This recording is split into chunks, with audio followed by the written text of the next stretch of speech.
Yes, students, in the last class we were discussing about the sources of energy in that conventional source of energy. So, so there are many conventional source of energies are there in that mainly that is fossil fuels. That one we were uh, discussed in the last class about the fossil fuels, how we will get the energy from the fossil fuels, and what are the advantages and disadvantages of fossil fuels. That one we were discussed in the last class.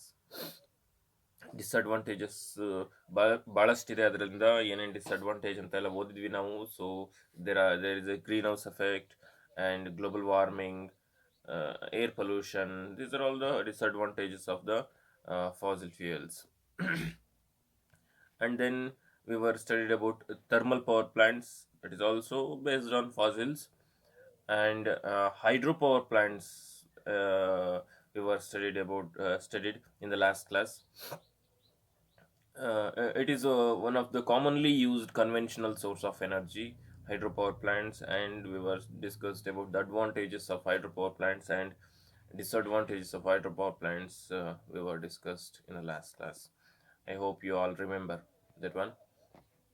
So one more conventional source of energy that we're going to study today is biomass energy.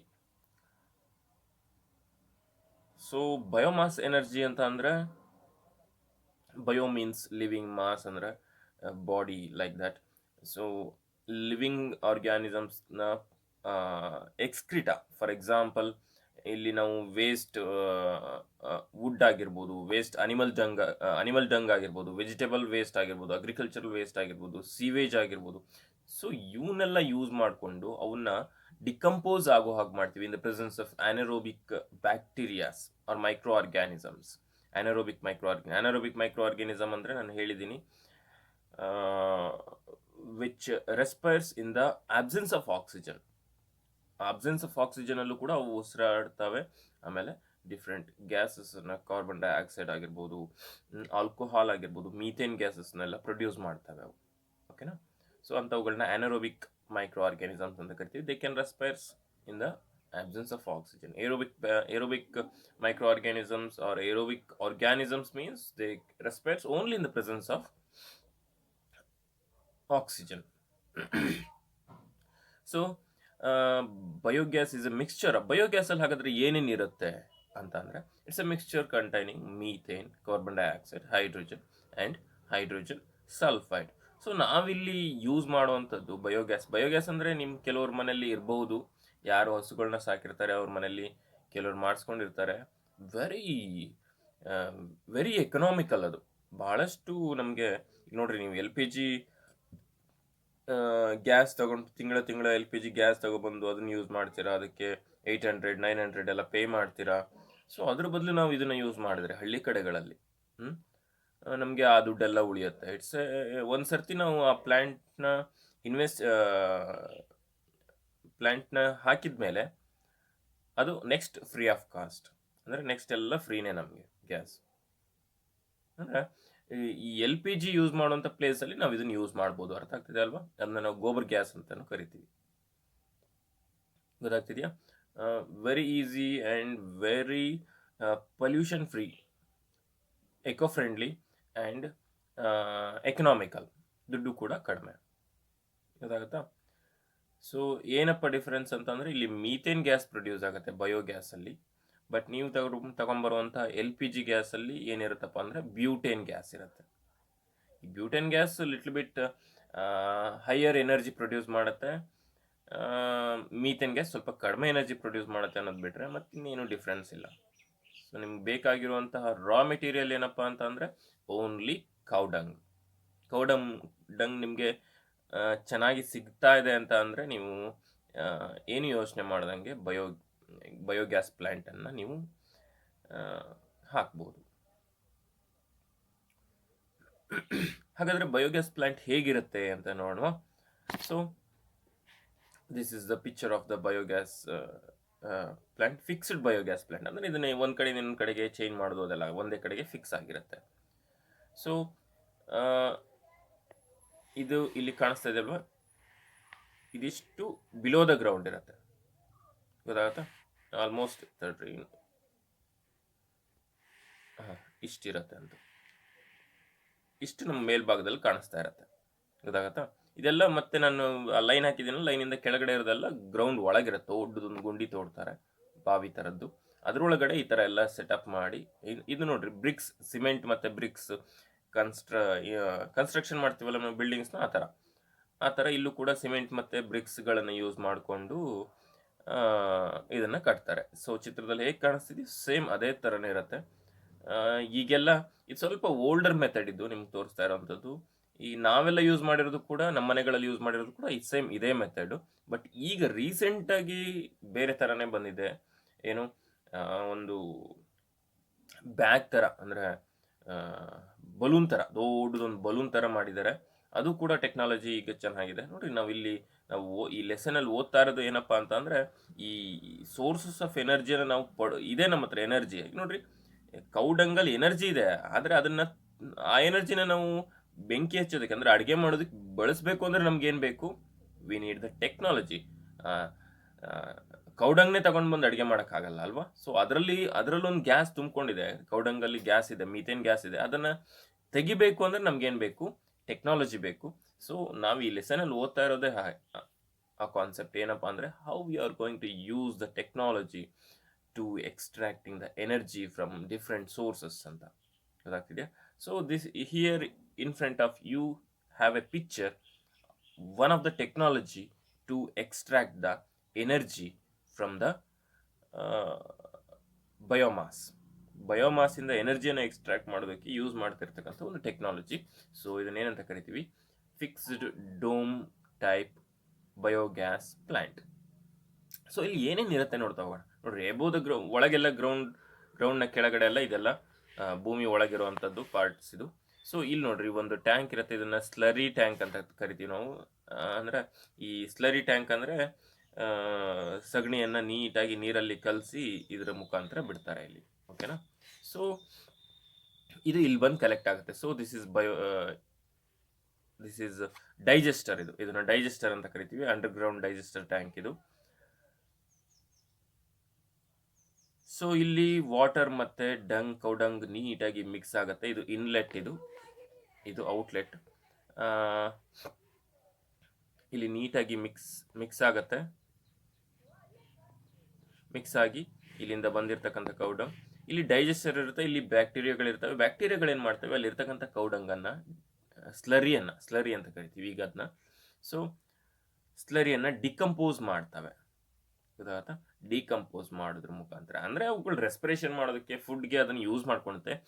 At the same time they release the gases like methane, hydrogen sulphide, carbon dioxide like gases. So ಆ ಗ್ಯಾಸಸ್ಗಳು ಏನಾಗುತ್ತೆ, ಇಲ್ಲಿ outlet ಇರುತ್ತೆ. ಇಲ್ಲೊಂದು ಡೂಮ್ ಮೇಲೆ ಔಟ್ಲೆಟ್ನ ಮಾಡಿರ್ತಾರೆ. ಆ outlet ಮುಖಾಂತರ ಹೊರಗಡೆ ಬರುತ್ತೆ. ಇದು ನಮ್ಮ ಅಡುಗೆ ಮನೆಗೆ ಬರುತ್ತೆ, ಓಕೆನಾ? ಸೊ ಅದನ್ನು ನಾವು ಯೂಸ್ ಮಾಡ್ತೀವಿ. ಅದಾದಮೇಲೆ ಅದು it takes a week or 15 days like that. ನೀವು ಡೈಲಿ ಅದನ್ನು ರೆಗ್ಯುಲರಾಗಿ ಯೂಸ್ ಮಾಡ್ತಾ ಇದ್ರೆ ಏನಾಗಲ್ಲ, ಗೊತ್ತಾಗುತ್ತಾ? ರೆಗ್ಯುಲರಾಗಿ ಯೂಸ್ ಮಾಡ್ಬೋದು. ನೀವು ಇವತ್ತು ಯೂಸ್ ಮಾಡಿರುವಂಥ ಗ್ಯಾಸ್ ಏನಪ್ಪ ಅಂತಂದರೆ, ನೀವು ಒಂದು ವಾರದ ಹಿಂದೆ ಹಾಕಿರುವಂಥ ಸ್ಲರ್ ಇದು ಅಂತ ಅನ್ಕೊಬೇಕು, ಅದು ಕಂಟಿನ್ಯೂಸ್ ಪ್ರೋಸೆಸ್. ಅದು ಒಂದು ಸರ್ತಿ ಸ್ಟಾರ್ಟ್ ಆದರೆ ಮುಗೀತು, ಗೊತ್ತಾಗತ್ತಾ? ಹಾಗಾಗಿ ಗ್ಯಾಸ್ ಬರ್ತಾನೆ ಇರುತ್ತೆ ಕಂಟಿನ್ಯೂಸ್ ಆಗಿ. ನೀವು ಕಂಟಿನ್ಯೂಸ್ ಆಗಿ ಸ್ಲರಿ ಯೂಸ್ ಮಾಡ್ತಾ ಇದ್ರೆ, ಇದಕ್ಕೆ ಸ್ಲರಿನ ಹಾಕ್ತಾ ಇದ್ರೆ, ಅರ್ಥ ಆಗತ್ತಲ್ವಾ?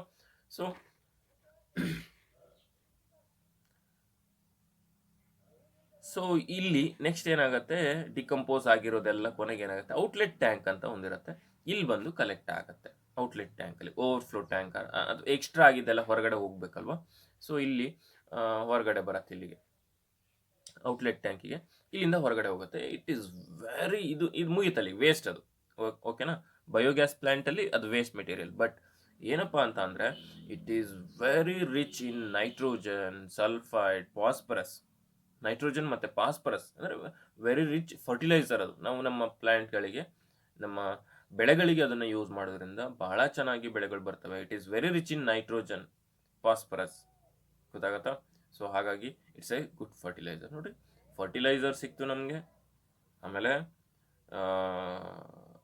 ಗ್ಯಾ ಗ್ಯಾಸ್ ಸಿಕ್ತು, ನಮಗೆ ಬಯೋಗ್ಯಾಸ್ ಸಿಕ್ತು, ಅಡುಗೆ ಮಾಡೋದಕ್ಕೆ ಗ್ಯಾಸ್ ಸಿಕ್ತು, ಪ್ಲಾಂಟ್ಗಳಿಗೆ ಹಾಕೋದಕ್ಕೆ ಗೊಬ್ಬರ ಸಿಕ್ತು. ಸೊ ನೋಡ್ರಿ ಎಷ್ಟು ಟೆಕ್ನಾಲಜಿನ ಯೂಸ್ ಮಾಡೋದ್ರಿಂದ ನಾವು ಎಷ್ಟು ಬೆನಿಫಿಷಿಯಲ್ ಆಗಿ ಕೌಡಂಗನ್ನು ಬಳಸ್ಕೊಬೋದು ಅಂತ ನಮ್ಗೆ ಇದರಿಂದ ಗೊತ್ತಾಗುತ್ತೆ. This is fixed dome type biogas plant. Biogas ಪ್ಲಾಂಟನ್ನು ಹೇಗೆ ಯೂಸ್ ಮಾಡ್ತಾರೆ ಅಂತ ಅರ್ಥ ಆಯ್ತಲ್ವಾ? ಅರ್ಥ ಆಗಿದೆ ಅಲ್ವಾ? I hope you all understood about the biogas plant. So take down that question. What is biomass energy? Give example. What is biomass energy?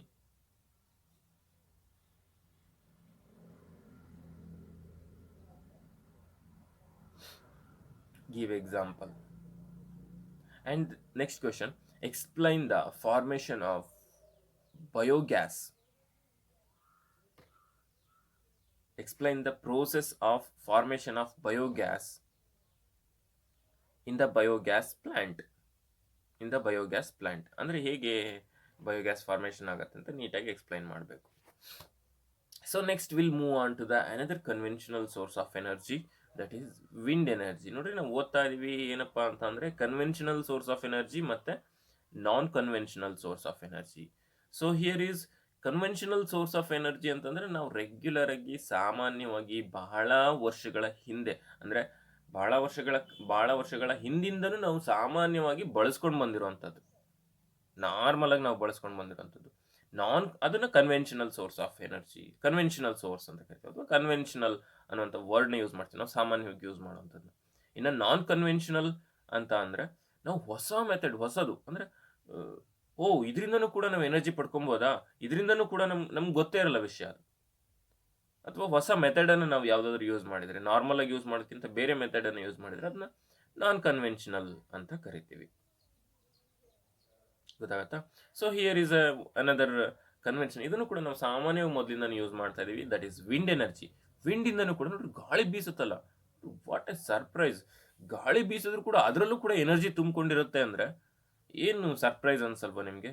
So ಈಗೆಲ್ಲ ನೀವು ಕೇಳಿದ್ದೀರಾ, ಹಾಗೆ ನಿಮ್ಗೇನು ಸರ್ಪ್ರೈಸ್ ಅನ್ಸಲ್ಲ. When for the first time it was used, it is very surprising. ಗಾಳಿ ಬೀಸ್ತಾ ಇದೆ, ಅದರಿಂದ ಲೈಟ್ ಹತ್ತುತ್ತೆ ಅಂದರೆ ವಾಟ್ ಎ ಸರ್ಪ್ರೈಸ್ ಅಲ್ವಾ? ಬಟ್ ಅದಕ್ಕೇನು ಮಾಡಬೇಕಾಗತ್ತೆ? ಗಾಳಿ ಬೀಸಿದ ತಕ್ಷಣ ಲೈಟ್ ಹತ್ತಲ್ಲ, ನಾವಿಲ್ಲಿ ಏನು ಮಾಡಬೇಕಾಗತ್ತೆ? We need A technology for that. ಅದಕ್ಕೇನು ಬೇಕು? ಟೆಕ್ನಾಲಜಿ ಬೇಕಲ್ವಾ? ಸೊ ಇಲ್ಲಿ ಯಾವ ಟೆಕ್ನಾಲಜಿ ಯೂಸ್ ಮಾಡ್ತಾರೆ ಅಂತಂದರೆ, ವಿಂಡ್ ಎನರ್ಜಿಯನ್ನು ನಾವು ಪಡ್ಕೊಬೇಕು ಅಂದರೆ V need the wind mill. ಏನು ಬೇಕು? ವಿಂಡ್ ಮಿಲ್ಸ್ ಬೇಕು. ವಿಂಡ್ ಮಿಲ್ಸ್ ಅಂದರೆ ದೊಡ್ಡ ದೊಡ್ಡ ಫ್ಯಾನ್ಸ್ಗಳು. ಸೊ ಈ ಗಾಳಿ ಬೀಸ್ತಾ ಇರುತ್ತಲ್ಲ, ಹೋಗುವಂಥ ಗಾಳಿ, ಇಟ್ ಈಸ್ ಕೈನೆಟಿಕ್ ಎನರ್ಜಿ. ಅದು ಕೈನೆಟಿಕ್ ಎನರ್ಜಿ ಇರುತ್ತೆ ಅದರಲ್ಲಿ. So moving energy is called kinetic energy. ಆ ಕೈನೆಟಿಕ್ ಎನರ್ಜಿಯನ್ನು ನಾವೇನು ಮಾಡ್ತೀವಿ? ಮೆಕ್ಯಾನಿಕಲ್ ಎನರ್ಜಿಯಾಗಿ ಕನ್ವರ್ಟ್ ಮಾಡ್ತೀವಿ by using fans or wind mills ಅನ್ನು ಯೂಸ್ ಮಾಡಿಕೊಂಡು ನಾವು ಅದನ್ನ ಮೆಕ್ಯಾನಿಕಲ್, ಗಾಳಿಗೆ ಫ್ಯಾನ್ ಏನಾಗುತ್ತೆ? ತಿರುಗತ್ತೆ, ಅಥವಾ ವಿಂಡ್ ಮಿಲ್ ಏನಾಗುತ್ತೆ? ತಿರುಗತ್ತೆ. ಸೊ ದಟ್ ಕನ್ವರ್ಟ್ಸ್ ಇಂಟು ಗಾಳಿಯ ಎನರ್ಜಿಗೆ ಅದೇನಾಗುತ್ತೆ? ರೊಟೇಟ್ ಆಗುತ್ತೆ. So that is called mechanical energy. And then mechanical energy ನಿಮ್ಗೆ ಗೊತ್ತೇ ಇದೆ, ಮೆಕ್ಯಾನಿಕಲ್ ಎನರ್ಜಿ ಸಿಕ್ತು ಅಂದರೆ ನಮಗೆ ಎಲೆಕ್ಟ್ರಿಕ್ ಎನರ್ಜಿ ಸಿಕ್ಕಂಗೆನೆ. ಹೀಗೆ ನಮ್ಮ ಹತ್ರ ಡೈನಮೋ ಇದೆ ಅಥವಾ ಜನರೇಟರ್ ಇದೆ, ಟರ್ಬೈನ್ ತಿರುಗುತ್ತೆ. ಮೆಕ್ಯಾನಿಕಲ್ ಎನರ್ಜಿ ಅಂದರೆ ಟರ್ಬೈನ್ ತಿರುಗೋದು, ಟರ್ಬೈನ್ ತಿರುಗ್ತು ಅಂದರೆ ಎಲೆಕ್ಟ್ರಿಕಲ್ ಎನರ್ಜಿ ಸಿಗುತ್ತೆ. Generator nothing but it converts the mechanical energy into electric energy ಅಲ್ವಾ?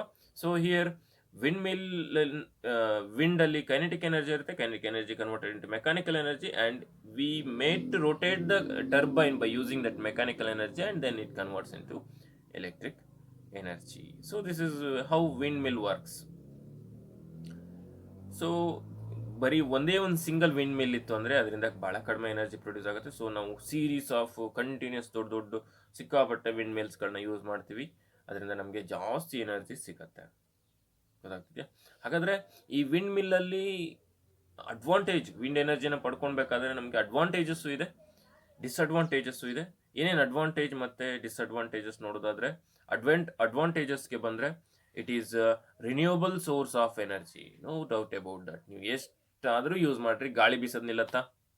ಇಲ್ಲ. ಹಾಗಾಗಿ ಎಷ್ಟು ಬೇಕಾದರೂ ಯೂಸ್ ಮಾಡ್ತಾ ಹೋಗ್ಬೋದು. So it is a renewable. ನೋಡಿರಿ, ಖಾಲಿನೇ ಆಗಲ್ಲ. ಇಟ್ಸ್ ಆಲ್ಸೋ ಒಂದು ಸರ್ತಿ ಪ್ಲ್ಯಾಂಟ್ ಅದನ್ನು ಇನ್ವೆಸ್ಟ್ ಮಾಡಿ ಕನ್ಸ್ಟ್ರಕ್ಟ್ ಮಾಡಿಬಿಟ್ವಿ ಅಂದರೆ ಮತ್ತೆ ದುಡ್ಡು ಖರ್ಚಿಲ್ಲ ಅದಕ್ಕೆ ಅಲ್ವಾ. So it is a renewable, ಎಷ್ಟಾದರೂ ನಾವು ಬಳಸ್ಕೊಬೋದು, ಖಾಲಿ ಆಯಿತು ಅಂತ ಹೇಳೋ ಹಾಗೆ ಇಲ್ಲ. And it does not cause pollution. ಇದರಿಂದ ನೋಡ್ರಿ, ಈಗ ಫ್ಯಾನ್ ತಿರ್ಗೋದ್ರಿಂದ ಏನಾದರೂ ಹೊಗೆ ಬರೋದು ಅಥವಾ ಏರ್ ಪೊಲ್ಯೂಷನ್, ಏನು ಯಾವುದೇ ರೀತಿಯ ಪೊಲ್ಯೂಷನ್ ಆಗಲ್ಲ ಫ್ಯಾನ್ ತಿರ್ಗೋದ್ರಿಂದ. ಸೊ ಹಾಗಾಗಿ it is pollution free, it does not cause pollution. And recurring cost is less. ಇದನ್ನು ಇದಕ್ಕೆ ಬಳಸುವಂಥ ಅಥವಾ ಎನರ್ಜಿನ ಪಡ್ಕೊಳೋದಕ್ಕೆ ಬೇಕಾಗುವಂಥ ಕಾಸ್ಟು ಬಹಳ ಕಡಿಮೆ ಇದ್ರದ್ದು. ಹಾಗಾಗಿ ಇವು 3 ಅಡ್ವಾಂಟೇಜಸ್ ಇದ್ದಾವೆ ಇದಕ್ಕೆ. ಆಮೇಲೆ ವಿ ಹ್ಯಾವ್ ಸಮ್ ಡಿಸ್ಅಡ್ವಾಂಟೇಜಸ್. ಏನು ನೋಡ್ರಿ, ನೀವು ನೋಡ್ತಾ ಇರ್ತೀರ, ಕೆಲವೊಂದು ಫ್ಯಾನ್ಗಳು ನಿಂತ್ಕೊಂಡಿರ್ತವೆ, ಕೆಲವೊಂದು ಫ್ಯಾನ್ಗಳು ನಿಧಾನಕ್ಕೆ ತಿರುಗ್ತಾ ಇರ್ತವೆ, ಕೆಲವೊಂದು ಫ್ಯಾನ್ಗಳು ನೀವು ಅಲ್ಲಿ ಹೋದ್ರೆ, ಆ ಫೀಲ್ಡಿಗೆ ಹೋದರೆ ನಿಮ್ಗೆ ಕಾಣುವಂಥದ್ದು, ಕೆಲವೊಂದು ಫ್ಯಾನ್ಗಳು ಜೋರಾಗಿ ತಿರುಗ್ತಾ ಇರ್ತವೆ. ಏನಪ್ಪ ಅಂದರೆ ವಿಂಡ್ ಯಾವಾಗಲೂ ಎಲ್ಲ ಟೈಮಲ್ಲೂ ಒಂದೇ ರೀತಿ ಇರಲ್ಲ. That is one of the problem.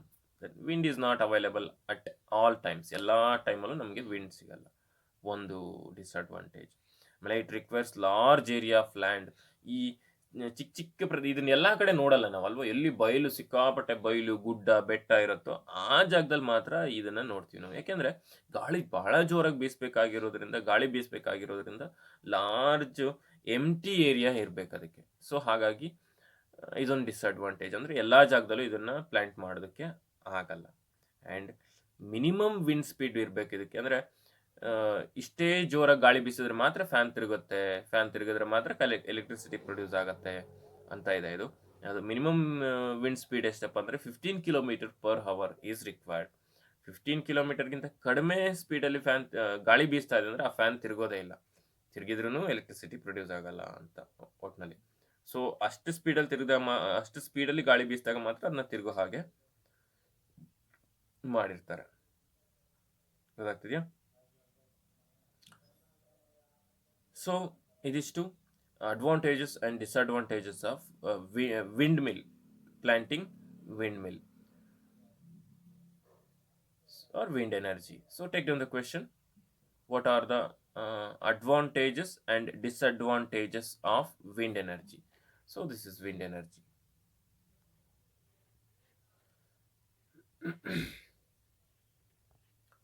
So ಇಲ್ಲಿ ನೋಡ್ರಿ, ನಿಮ್ಗೆ ಕಾಣಿಸ್ತಾ ಇದೆ ಇದು ನೋಡ್ರಿ, ಸೀರೀಸ್ ಆಫ್ ಫ್ಯಾನ್ಸ್ಗಳನ್ನ ಹೆಂಗೆ ವಿಂಡ್ ಮಿಲ್ ಹೇಗೆ ಹಾಕಿದ್ದಾರೆ ಅಂತ. So this is wind mill energy farm. ಅಂದರೆ ತುಂಬ ಹಾಕಿದ್ದಾರೆ ನೋಡ್ರಿ, ಎಲ್ಲಿ ನೋಡಿದ್ರು ಕಾಣಿಸ್ತಾ ಇದೆ ನಿಮ್ಗಲ್ವಾ, ಲೈನಾಗಿ ಕಾಲೇಜ್ ಏರಿಯಾದಲ್ಲಿ ಹಾಕಿದ್ದಾರೆ ನೋಡ್ರಿ ಎಲ್ಲೂ.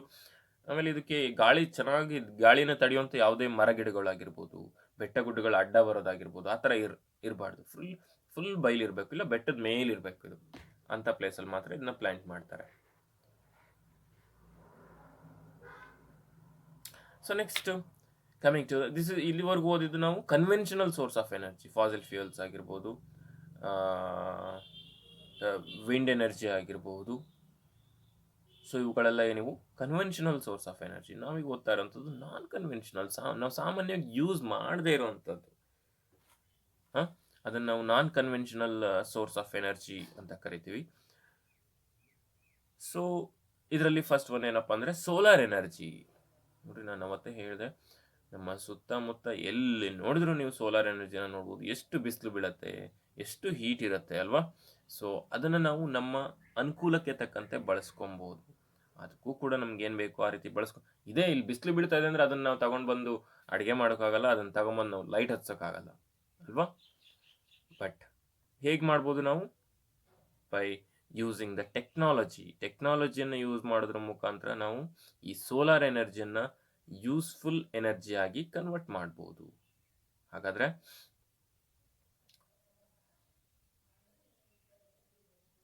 ಹೀಟ್ ಎನರ್ಜಿ ಮತ್ತು ಲೈಟ್ ಎನರ್ಜಿಯಾಗಿ ನಾವು ಸೋಲಾರ್ ಎನರ್ಜಿಯನ್ನು ಕನ್ವರ್ಟ್ ಮಾಡ್ಬೋದು. ಸೊ ಹೀಟ್ ಎನರ್ಜಿಯಾಗಿ ಕನ್ವರ್ಟ್ ಮಾಡ್ಬೋದಾದಂಥ ಸೋಲಾರ್ ಡಿವೈಸಸ್ಗಳನ್ನ ನಾವು solar cooker, solar water heater, solar furnace ಅಂತ ಕರಿತೀವಿ. ಗೊತ್ತಾಗತ್ತಾ? So light energy can be, ಆಮೇಲೆ ನೋಡ್ರಿ, ಸೋಲಾರ್ ಎನರ್ಜಿಯನ್ನು ಹೀಟ್ ಎನರ್ಜಿಯಾಗಿ ಕನ್ವರ್ಟ್ ಮಾಡುವಂಥ ಡಿವೈಸಸ್ಗಳನ್ನ ಏನಂತ ಕರಿತೀವಿ? Solar cooker, solar water heater, solar furnace. Here is there. And ಅದೇ ಸೋಲಾರ್ ಎನರ್ಜಿಯನ್ನು ನಾವು ಲೈಟ್ ಎನರ್ಜಿಯಾಗಿ ಕನ್ವರ್ಟ್ ಮಾಡ್ಬೋದಾದರೆ ಅದನ್ನು ಯಾವುದರಿಂದ ಕನ್ವರ್ಟ್ ಮಾಡ್ಬೋದು ನಾವು? Very special device called solar cells ಅಂತ ಕರಿತೀವಿ. Solar cells is A device which converts solar energy into light energy. And solar water heater, solar furnaces, solar cooker, those are all the devices which converts solar energy into heat energy. Look at the solar cooker. Here is a solar cooker. ನೋಡ್ರಿ solar cooker ಹೇಗಿದೆ ಅಂತ. So ಈ ರೀತಿ ಒಂದು wooden box ಮಾಡಿರುತ್ತೆ, ವುಡನ್ನಲ್ಲೂ ಮಾಡ್ಬೋದು ಬಾಕ್ಸ್ನ. ಆಮೇಲೆ ಅದನ್ನು it is painted black inside that and it is made with a lid made up of glass. ಒಂದು ಲಿಡ್ ಇರುತ್ತೆ, ಕ್ಯಾಪ್ ಮುಚ್ಚೋದು ತೆಗೆಯೋದು.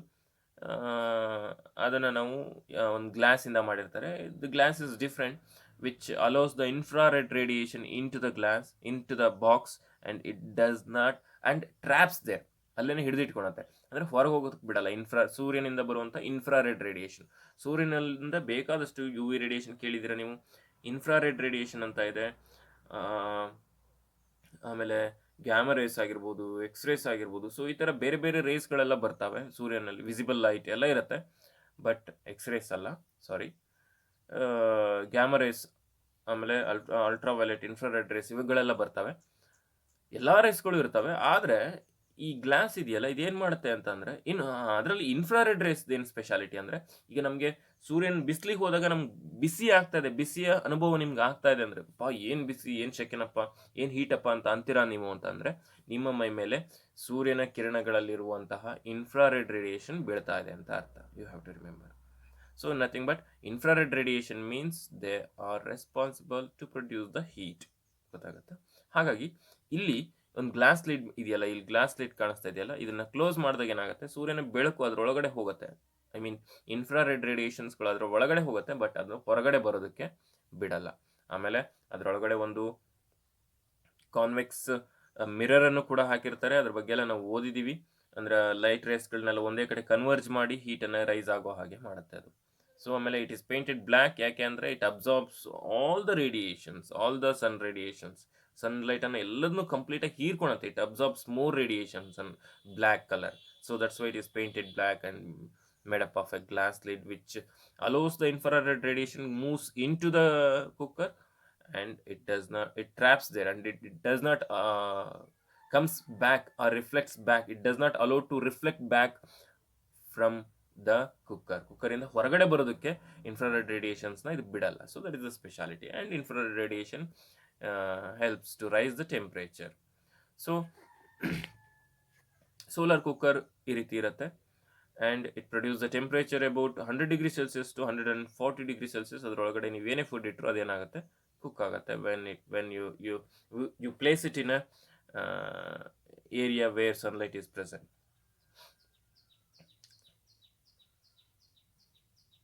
So this is solar cooker. And solar water heater, you know that solar water heater, ಬಿಸಿ ನೀರು ಬೇಕು ಅಂದರೆ ನಾವು solar water ಹೀಟರ್ನ use ಮಾಡ್ತೀವಿ. Insulated box painted black inside with a solar copper tubes. ಇದನ್ನು ನಾನು ಚಿತ್ರ ತೋರಿಸಿದ್ದೀನಿ ಸೋಲಾರ್ ವಾಟರ್ ಹೀಟರ್. ಇಲ್ಲಿ ಕಾಣಿಸ್ತಿದೆ ನೋಡ್ರಿ. So this is solar water heater. ಇದ್ರ ಮುಖಾಂತರ ಇದು ಬ್ಲ್ಯಾಕ್ ಪೇಂಟ್ ಮಾಡಿದ್ದಾರೆ ನೋಡ್ರಿ, ಬ್ಲ್ಯಾಕ್ ಪೈಪ್ಸ್ ಇರುತ್ತೆ. ಇದ್ರ ಮುಖಾಂತರ ನೀರು ಪಾಸ್ ಆಗಬೇಕಾದ್ರೆ ಅದೇನು ಮಾಡುತ್ತೆ, ಇನ್ಫ್ರಾರೆಡ್ ರೇಡಿಯೇಷನ್ಸ್ನೆಲ್ಲ ಹೀರ್ಕೊಂಡು ನೀರು ಬಿಸಿ ಆಗೋ ಹಾಗೆ ಮಾಡುತ್ತೆ, ಬಿಸಿಯಾಗಿ ನಮಗೆ ಕಳಿಸುತ್ತೆ. So this is solar water heater.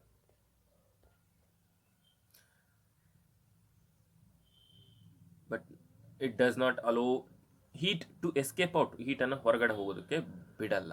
When water flows through copper tubes and absorbs the heat and become hot. ನೋಡ್ರಿ, ಇವೆಲ್ಲ ಟೆಕ್ನಾಲಜೀಸ್ ಹೇಗೆ ನಾವು ಸೋಲಾರ್ ಎನರ್ಜಿನ ಬಳಸ್ಕೊಬೋದು ಅಂತ.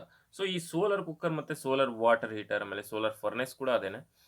ಇವೆಲ್ಲ ಏನಿವು ಸೋಲಾರ್ ಎನರ್ಜಿನ ಹೀಟ್ ಎನರ್ಜಿಯಾಗಿ ಕನ್ವರ್ಟ್ ಮಾಡುವಂತಹ ಡಿವೈಸಸ್ಗಳು. ಅರ್ಥ ಆಗ್ತಿದಲ್ವ? The device which convert solar energy into heat energy. And then we will come to the solar cells. Solar cells ಅಂತ ಇದ್ದಾವೆ, ನೀವು ನೋಡಿದ್ದೀರಾ ಸೋಲಾರ್ ಸೆಲ್ಸ್. ನಮ್ಮ ಶಾಲೆಯಲ್ಲಿ ಸೋಲಾರ್ ಲೈಟ್ಸ್ಗಳಿದ್ದಾವೆ, ಅದ್ರ ಮೇಲೆ ಸೋಲಾರ್ ಪ್ಯಾನಲ್ ಅಂತ ಕಾಣುತ್ತೆ ಅಲ್ವಾ? ಪ್ಯಾನಲ್ ಅಂತ ಒಂದು ಪ್ಲೇಟ್ನ ಹಾಕಿ, ಬ್ಲ್ಯಾಕ್ ಪ್ಲೇಟ್ಸ್ಗಳನ್ನು ಹಾಕಿರ್ತಾರೆ. ಸೊ ಆ ಪ್ಲೇಟ್ಗಳನ್ನು ಒಂದು ಸೋಲಾರ್ ಪ್ಯಾನಲ್ ಅಂತ ಕರಿತೀವಿ. ಆ ಸೋಲಾರ್ ಪ್ಯಾನಲ್ನ ಒಳಗೆ ಸೋಲಾರ್ ಸೆಲ್ಸ್ ಇರುತ್ತೆ. ಗೊತ್ತಾಗತ್ತಾ? So these solar cells is a device which convert solar energy into electric energy. So it is made up of semiconductor like silicon, germanium and gallium. ಅದನ್ನ ಯಾವುದರಿಂದ ಮಾಡಿರ್ತಾರೆ? Silicon, germanium and gallium. ಇನ್ನು ಒಂದು solar cell ಎಷ್ಟು voltage ಎನರ್ಜಿಯನ್ನು produce ಮಾಡುತ್ತಪ್ಪ ಅಂತಂದರೆ voltage electricity potential ಡಿಫ್ರೆನ್ಸ್ನ ಪ್ರೊಡ್ಯೂಸ್ ಮಾಡುತ್ತೆ ಅಂದರೆ 0.5 to 1 ವೋಲ್ಟ್ ಪೊಟೆನ್ಷಿಯಲ್ ಡಿಫ್ರೆನ್ಸ್ನ ಪ್ರೊಡ್ಯೂಸ್ ಮಾಡಿದ್ರೆ ಅಪ್ ಟು 0.7 ವ್ಯಾಟ್ ಎಲೆಕ್ಟ್ರಿಸಿಟಿಯನ್ನು ಪ್ರೊಡ್ಯೂಸ್ ಮಾಡುತ್ತೆ. ಆ ಥರ ಒಂದು ಸೆಲ್ನ ಯೂಸ್ ಮಾಡಿರಲ್ಲ ಸೋಲಾರ್ ಸೆಲ್ನ, a series of solar cells are used there. Series of solar cells ಅನ್ನು ಯೂಸ್ ಮಾಡಿರ್ತಾರೆ. So several cells are arranged in a solar panel to produce more electricity. ಅರ್ಥ ಆಗುತ್ತಾ? So one solar cell produce 0.7 watt electricity and it produce up to 0.5 to 1 volt potential difference. Single solar cell. Solar cell is a device which converts solar energy into electric energy. ಅರ್ಥ ಆಗ್ತಿದೆಯಾ? It is made up of gallium semiconductors like gallium, germanium and silicon. Check in the question. What is solar cell? How it is made up of? What is solar cell? How it is made up of?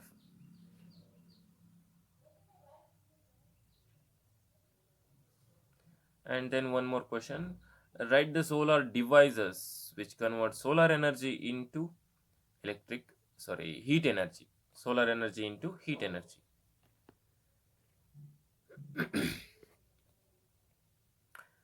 So again we have advantages and disadvantages on solar energy. So advantages, it is renewable source of energy. As I said, ನೋಡ್ರಿ ಎಷ್ಟು ಸೂರ್ಯನ ಬೆಳಕು ಎಲ್ಲಾದರೂ ಖಾಲಿ ಆಗೋದುಂಟೆ. So there is no situation like that. So that's why it is a renewable source of energy. It produce electricity which does not cause pollution. ಇದರಿಂದ produce ಆಗುವಂಥ ಎಲೆಕ್ಟ್ರಿಸಿಟಿಯಿಂದ ಯಾವುದೇ ಪೊಲ್ಯೂಷನ್ ಆಗಲ್ಲ. ಗೊತ್ತಾಗತ್ತಾ? and it can be used in remote area where there is no power supply. ನೋಡ್ರಿ ಕೆಲವೊಂದು ಈಗಲೂ ಕೂಡ ನಮ್ಮ ಭಾರತದಲ್ಲಿ ಈಗಲೂ ಕೂಡ ಎಷ್ಟೋ ಹಳ್ಳಿಗಳಲ್ಲಿ ನಮ್ಮ ಎಲೆಕ್ಟ್ರಿಸಿಟಿ ಸಪ್ಲೈ ಇಲ್ಲ, ಲೈನ್ ಸಪ್ಲೈ ಇಲ್ಲ. ನಮ್ಮ ಊರಿಗೆಲ್ಲ ಏನಾಗಿದೆ, ಎಲೆಕ್ಟ್ರಿಸಿಟಿ ಲೈನ್ ಬಂದಿದೆ, ಲೈನ್ ಮುಖಾಂತರ ನಮ್ಗೆ ಕರೆಂಟ್ ಬರುತ್ತೆ. ಬಟ್ ಎಷ್ಟೋ ದೊಡ್ಡ ಬೆಟ್ಟದಲ್ಲಿರುವಂಥ ಜನಗಳಿಗೆ ಅಥವಾ ಕಾಡು ಪ್ರದೇಶದಲ್ಲಿ ಇರ್ತಕ್ಕಂಥ ಜನಗಳಿಗೆ ಎಲೆಕ್ಟ್ರಿಸಿಟಿ ಪಾಸ್ ಮಾಡೋದು ಅಂದರೆ ಕನೆಕ್ಟ್ ಮಾಡೋದಕ್ಕೆ ಆಗಲ್ಲ. ಯಾಕೆ? ಅಲ್ಲಿಗೆಲ್ಲ ಈ ಲೈಟ್ ಕಂಬಗಳು ವೈರನ್ನೆಲ್ಲ ತಗೊಂಡೋಗಿ ಪ್ಲಾಂಟ್ ಮಾಡೋದಕ್ಕೆ ಆಗಲ್ಲ. ಸೊ ಅಂಥ ಏರಿಯಾದಲ್ಲಿ ಮತ್ತೆ ಹೇಗೆ ಅವ್ರು ಲೈಟ್ನ ನೋಡಬೇಕು, ಹೇಗೆ ಅವ್ರು ಟಿ ವಿ ನೋಡಬೇಕು, ಹೇಗೆ ಬೋರಲ್ಲಿರುವಂಥ ನೀರನ್ನು ಮೇಲ್ಗಡೆ ತೆಗಿಬೇಕು ಮೋಟರ್ನ ಯೂಸ್ ಮಾಡಿ. So we have many problems. So ಆ ಎಲ್ಲ ಪ್ರಾಬ್ಲಮ್ಸ್ಗೆ ಸೊಲ್ಯೂಷನ್ ಏನಪ್ಪ ಅಂದರೆ ಈ ಸೋಲಾರ್ ಸೆಲ್ಸ್ಗಳು. ಈ ಸೋಲಾರ್ ಸೆಲ್ಸ್ಗಳಿಂದ ನಾವು ಏನು ಮಾಡ್ಬೋದು, ನಾವು ನಾರ್ಮಲ್ ಆಗಿ ಹೇಗೆ ಲೈಟನ್ನು ಯೂಸ್ ಮಾಡ್ತೀವೋ ಹಾಗೆ ಯೂಸ್ ಮಾಡ್ಬೋದು. ಗೊತ್ತಾಗತ್ತಾ? ಸೊ ಸೇಮ್ ನಮ್ಮ ಮನೆಗಳಲ್ಲಿ ಮಿಕ್ಸಿ ಓಡಿಸ್ಬೋದು. ನೋಡ್ರಿ ಬೋರ್ ಮೋಟರ್ ಕೂಡ ಎಷ್ಟು ಕೆಪಾಸಿಟಿ ಬೇಕು, ಅದಕ್ಕೆ ಎಷ್ಟು ಎನರ್ಜಿ ಬೇಕು, ಅಂಥ ಬೋರ್ ಮೋಟರ್ನ ಕೂಡ ನಾವು ಈ ಸೋಲಾರ್ ಸೆಲ್ಸಿಂದ ಯೂಸ್ ಮಾಡ್ಬೋದು. ಸೊ ಹಾಗಾಗಿ ರಿಮೋಟ್ ಏರಿಯಾ ಅಂದರೆ ಈಸಿಯಾಗಿ ಕನೆಕ್ಟ್ ಮಾಡೋಕ್ಕಾಗದೇ ಇರುವಂಥ ಏರಿಯಾಗಳಲ್ಲೂ ಕೂಡ ನಾವು ಪವರ್ ಸಪ್ಲೈಯನ್ನು ಯೂಸ್ ಮಾಡ್ಬೋದು by using solar cells. These are all the advantages of the solar cells. And next, coming to the disadvantages. So disadvantages ಏನಪ್ಪ ಅಂದ್ರೆ it uses a special grade of silicon which is expensive. ಅಂದ್ರೆ ಈ solar cells ಅನ್ನ plant ಮಾಡುವಂಥದ್ದು ಈ ಡಿವೈಸ್ನ plant ಮಾಡುವಂಥದ್ದು ಅಂದರೆ ಹಾಕುವಂಥದ್ದು ಬಹಳ ಎಕ್ಸ್ಪೆನ್ಸಿವ್, ಸ್ವಲ್ಪ ಕಾಸ್ಟ್ಲಿ. ಅದೇ ಒಂದು ಸಮಸ್ಯೆ ಇದರಲ್ಲಿ. ಸಾಮಾನ್ಯ ಜನಗಳೆಲ್ಲರೂ ಯೂಸ್ ಮಾಡೋಕ್ಕಾಗಲ್ಲ. ಯಾಕೆಂದರೆ ಅಲ್ಲಿ ಯೂಸ್ ಮಾಡುವಂಥ ಸಿಲಿಕಾನ್ ಸೋಲಾರ್ ಸೆಲ್ಸ್ ಇದಾವಲ್ವ, ಅವುಗಳು ತುಂಬ ಕಾಸ್ಟ್ಲಿ. ಸ್ಪೆಷಲ್ ಗ್ರೇಡ್ ಆಫ್ ಸಿಲಿಕಾನ್ನ ಯೂಸ್ ಮಾಡಿರ್ತಾರೆ, ಹಾಗಾಗಿ ಅವುಗಳು ಕಾಸ್ಟ್ಲಿ ಆಗಿರುತ್ತೆ. ಹಾಗಾಗಿ ಅದನ್ನು ಸ್ಟಾರ್ಟಿಂಗ್ ಅದನ್ನು ಇನ್ವೆಸ್ಟ್ ಮಾಡುವಂಥದ್ದು ಸ್ವಲ್ಪ ಕಾಸ್ಟ್ಲಿ ಆಗುತ್ತೆ. ಬಟ್ ಒಂದು ಸರ್ತಿ ಇನ್ವೆಸ್ಟ್ ಮಾಡಿದ್ರೆ ನೆಕ್ಸ್ಟ್ ನಮಗೆ ಫ್ರೀಯಾಗಿ ಸಿಗ್ತಾ ಹೋಗುತ್ತೆ. Next since silver is used for connecting. ನೋಡ್ರಿ ಆಮೇಲೆ ಅಲ್ಲಿ ಏನು ಮಾಡ್ತಾರಪ್ಪ ಅಂದರೆ, ನಾನು ಒಂದೇ ಸೋಲಾರ್ ಸೆಲ್ ಒಂದು ಸೋಲಾರ್ ಸೆಲ್ಲಿಂದ ಬರೀ 0.7 ವ್ಯಾಟ್ ಎಲೆಕ್ಟ್ರಿಸಿಟಿ ಪ್ರೊಡ್ಯೂಸ್ ಆಗುತ್ತೆ. ಆ ಥರ ತುಂಬ ಸೋಲಾರ್ ಸೆಲ್ಸನ್ನು ಯೂಸ್ ಮಾಡ್ತಾರೆ. ಆ ತುಂಬ ಸೋಲಾರ್ ಸೆಲ್ಸನ್ನು ಸೀರೀಸ್ ಕನೆಕ್ಷನ್ ಮಾಡಿರ್ತಾರೆ. ಸೊ ಆ ಕನೆಕ್ಷನ್ ಒಂದು ಸೆಲ್ನ ಇನ್ನೊಂದು ಸೋಲಾರ್ ಸೆಲ್ನ ಕನೆಕ್ಟ್ ಮಾಡೋದಕ್ಕೆ ಸಿಲ್ವರ್ನ ಯೂಸ್ ಮಾಡ್ತಾರೆ. Because it is a best connector of electricity. So ಒಂದು cell to another cell connect ಮಾಡೋದಕ್ಕೆ ಸಿಲ್ವರ್ನ ಯೂಸ್ ಮಾಡೋದ್ರಿಂದ ಇಟ್ ಈಸ್ ಮೋರ್ ಎಕ್ಸ್ಪೆನ್ಸಿವ್, ಮತ್ತೂ ಜಾಸ್ತಿ ಎಕ್ಸ್ಪೆನ್ಸಿವ್ ಆಗುತ್ತೆ. ಆಮೇಲೆ ಮತ್ತೊಂದು ಎಕ್ಸ್ಪೆನ್ಸಿವ್ ಆಗೋದಕ್ಕೆ ಏನು ಕಾರಣಪ್ಪ ಅಂದರೆ, ಸಾಮಾನ್ಯವಾಗಿ ಈ ಸೆಲ್ಸ್ಗಳು ಡಿ ಸಿ ಕರೆಂಟ್ನ ಪ್ರೊಡ್ಯೂಸ್ ಮಾಡುತ್ತೆ. ನಮ್ಮ ಮನೆಗಳಿಗೆ ಬೇಕಾಗಿರುವಂಥದ್ದು ಎ ಸಿ ಕರೆಂಟ್. ಸೊ ಹಾಗಾಗಿ ಅಂದರೆ ಡಿ ಸಿ ಕರೆಂಟ್ ಅಂದರೆ direct current, A C current ಅಂದರೆ ಎ ಸಿ ಅಂತ ಅಂದರೆ ಡಿ ಸಿ ಅಂದರೆ ಡೈರೆಕ್ಟ್ ಕರೆಂಟ್, ಎ ಸಿ ಅಂತ ಅಂದರೆ alternate current. So DC to a convert to convert DC to AC, which cause again which cost more. So expensive ಅನ್ನೋದೊಂದು reason ಬಿಟ್ರೆ ಮತ್ತೆ ಉಳಿದಂತೆ it is very it is having good advantages. ಗೊತ್ತಾಗತ್ತಾ? So this is about the solar cells. So take down the question, what is solar cell? What is solar cell? Right its advantages and ಬರ್ಕೊಂಡಿದ್ರಿ ಅನ್ಸುತ್ತೆ solar ಸೆಲ್ನ. What is solar cell ಬರ್ಕೊಂಡಿದ್ರಾ? Yes, right its advantages and disadvantages. ಬರ್ಕೊಂಡಿದ್ರೆ continue ಮಾಡಿರಿ ಅದನ್ನೇ. What is solar cell? Right its advantages and disadvantages. So this is about solar cells dear students. So ನೋಡ್ರಿ ಹೇಗೆ solar cell ಕೆಲಸ ಮಾಡುತ್ತೆ ಅಂತ. ನಮ್ಗೆ ಇಲ್ಲಿ ಕಾಣಿಸ್ತಾ ಇರೋದು ಸೋಲಾರ್ ಪ್ಯಾನಲ್. ಈ ಸೋಲಾರ್ ಪ್ಯಾನಲಲ್ಲಿ ಒಂದಿಷ್ಟು ಎಲೆಕ್ಟ್ರಾನಿಕ್ ಡಿವೈಸಸ್ಗಳು, ಸೆಮಿ ಕಂಡಕ್ಟರ್, ಸಿಲಿಕಾನ್ಸ್ಗಳನ್ನೆಲ್ಲ ಯೂಸ್ ಮಾಡಿರ್ತಾರೆ. ಅದು ಫೋಟೋ ಎಲೆಕ್ಟ್ರಿಕ್ ಎಫೆಕ್ಟ್ ಅಂತ ಒಂದು ಫಿನಾಮಿನಾ ಇದೆ. ಐನ್ಸ್ಟೀನ್ ಅವ್ರು ಕಂಡುಹಿಡಿದಿರೋದು ಅದು ಫೋಟೋ ಎಲೆಕ್ಟ್ರಿಕ್ ಎಫೆಕ್ಟ್ ಅಂತ. He got Nobel prize for that. Photo electric effect ಅಂದರೆ ಫೋಟೋ ಅಂದರೆ ಲೈಟನ್ನು ಯೂಸ್ ಮಾಡಿಕೊಂಡು ಎಲೆಕ್ಟ್ರಿಸಿಟಿಯನ್ನು, ಎಲೆಕ್ಟ್ರಾನ್ಸ್ಗಳನ್ನ ಮೂವ್ ಆಗೋ ಹಾಗೆ ಮಾಡುವಂಥದ್ದು. ಲೈಟ್ ಎನರ್ಜಿನ ಯೂಸ್ ಮಾಡಿಕೊಂಡು ಎಲೆಕ್ಟ್ರಾನ್ಸನ್ನು ಮೂವ್ ಆಗೋ ಹಾಗೆ ಮಾಡೋದು. ಎಲೆಕ್ಟ್ರಾನ್ಸ್ ಮೂವ್ ಆದರೆ ಎಲೆಕ್ಟ್ರಿಸಿಟಿ ಪ್ರೊಡ್ಯೂಸ್ ಆಗುತ್ತೆ. So that process, that phenomena is called photoelectric effect, invented by Albert Einstein. So we have to appreciate him. So ಆ ಟೆಕ್ನಾಲಜಿನ ಇಲ್ಲಿ ಯೂಸ್ ಮಾಡ್ತಾರೆ. This is the structure of solar panel. So ನೋಡ್ರಿ ಕಾಣಿಸ್ತಿದೆ ಅಲ್ವಾ, large ನೋಡ್ರಿ. ಇದು ಒಂದು ಸೋಲಾರ್ ಪ್ಯಾನಲ್ ಅಂದರೆ ಈ series of solar cells use ಮಾಡುವಂಥದ್ದು. ಲಾರ್ಜ್ ಸೋಲಾರ್ ಪ್ಯಾನಲ್ಸ್ ಅನ್ನ ನಾವಿಲ್ಲಿ ನೋಡ್ಬೋದು. ಇದು ನಮ್ಮ ಶಾಲೆಯಲ್ಲಿ ಇದೆ ನೋಡ್ರಿ, ಸೋಲಾರ್ ಲ್ಯಾಂಪ್ಸ್ ಈ ರೀತಿ ಇರುತ್ತೆ. ಗೊತ್ತಾಗತ್ತಾ? So this is about the solar energy.